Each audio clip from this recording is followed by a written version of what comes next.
എല്ലാവർക്കും മനസ്സിലാവും നടത്താനിറങ്ങി. പിന്നെ എന്തിനാണ് ഈ പ്രോഗ്രാം? കഴിഞ്ഞ ദിവസത്തെ ബിഗ് ബോസ് കണ്ടിട്ട് സിബിൻ പുറത്തു പോയത് എന്തിനാന്നുള്ളത് മനസ്സിലായില്ല. ബിഗ് ബോസിൻ്റെ ഒരു അനൗൺസ്മെൻ്റ് ഉണ്ടായിരുന്നു, പൂജയും സിബിനും ഇനി ബിഗ് ബോസ് ഹൗസിലേക്ക് തിരിച്ചു വരില്ല. പൂജ അസുഖമായിട്ട് പോയി കണ്ടു, പക്ഷെ സിബിൻ കുറേ വിഷമിച്ച് നടക്കുന്നത് കണ്ടു. എന്നിട്ട് കൗൺസിലിങ്ങിന് എന്നുള്ള രീതിയിൽ അദ്ദേഹം ഡോക്ടറെ കണ്ടു, സൈക്കോളജിസ്റ്റിനെ. എന്നിട്ട് അദ്ദേഹം വീണ്ടും തിരിച്ചു വന്നു. പിന്നെ അദ്ദേഹം പിന്നെയും കണ്ണ് കെട്ടിയിട്ട് എങ്ങോട്ടോ പോയി. അതൊക്കെ ഒരു അവ്യക്തമായിട്ടുള്ള രീതിയിലാണ് എനിക്ക് കാണാൻ കഴിഞ്ഞത്. കാരണം എന്താ കാരണം? പിന്നെ അദ്ദേഹത്തെ കാണുന്നത് എയർപോർട്ടിലാണ്, തിരിച്ചു വന്നിട്ട് ബിഗ് ബോസിൽ നിന്ന് റിട്ടേൺ വന്നിട്ട് കുറേ ആളുകളോട് സംസാരിക്കുന്നത്.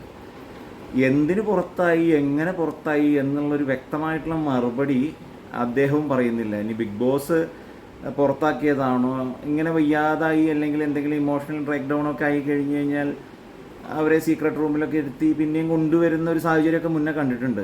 പക്ഷേ പെട്ടെന്ന് സിബിനെ അങ്ങ് പുറത്താക്കുകയും ഗെയിമിൽ നിന്ന് മാറ്റി നിർത്തുകയും എന്നേക്കുമായി എന്നൊക്കെ പറഞ്ഞു കഴിഞ്ഞാൽ എനിക്ക് അദ്ദേഹം പറയുന്നത് കേട്ടിട്ട് ഇനി ബിഗ് ബോസ് അദ്ദേഹത്തെ മനഃപൂർവ്വം മാറ്റിയതാണോ അല്ലാതെ മാറ്റിയതാണോ ഒന്നും വ്യക്തമല്ല.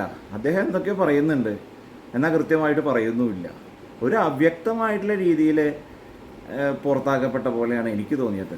പൂജയുടെ കാര്യത്തിൽ പിന്നെ ഓക്കെ, അവർക്ക് ബാക്ക് പെയിനോ എന്തൊക്കെയോ അസുഖങ്ങളായിരുന്നു, അവർക്ക് വയ്യാതായി. അതിനുശേഷം അവർ ഡോക്ടറെ ആവശ്യപ്പെട്ട് അവർ പുറത്തോട്ട് പോയി, ഓക്കെ. ഇത് സിബിൻ തിരിച്ചു വരികയും വീണ്ടും പോവുകയും പിന്നെ എന്നേക്കുമായി പോവുകയും, ഇത് വല്ലാത്തൊരു പോക്കായി പോയി. നമ്മൾ കണ്ടുകൊണ്ടിരിക്കുന്ന ആളുകൾക്ക് ഒന്നും മനസ്സിലാവില്ല എന്ന് വെച്ച് കഴിഞ്ഞാൽ പിന്നെ ആ ഷോ നമ്മൾ പിന്നെയും തുടർന്ന് കണ്ടിട്ട് കാര്യമൊന്നുമില്ലല്ലോ. എനിക്കൊന്നും മനസ്സിലായില്ല സത്യത്തിൽ, അതാണ്.